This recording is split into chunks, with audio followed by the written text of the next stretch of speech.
বাচ্চা থেকে বুড়ো সকলেরই পছন্দের খাবার এখনকার দিনে বিরিয়ানি। তাই চলে এসেছি আজকে একটা দারুণ স্বাদের বিরিয়ানির রেসিপি নিয়ে। প্রথমেই তো মাংসটার মধ্যে টক দই, আদা রসুন বাটা, নুন, লঙ্কার গুঁড়ো, ধনের গুঁড়ো, বিরিয়ানি মসলা, তেল, গোলমরিচ গুঁড়ো দিয়ে সবকিছুর সাথে মাংসটাকে একেবারে লটর পটর করে মাখিয়ে একেবারে 30 মিনিটের জন্য সাইডে ছড়িয়ে দিবে।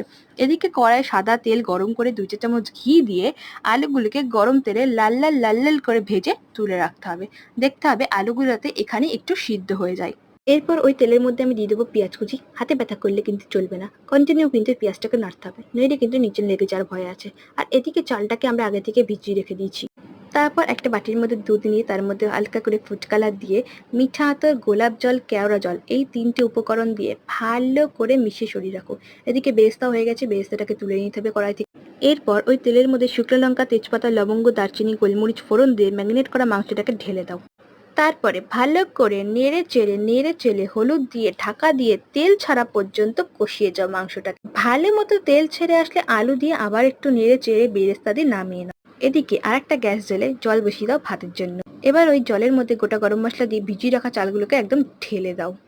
তারপর ওই জলের মধ্যে দিয়ে দাও নুন এবং ভাতটাকে 70% কুক করে নাও।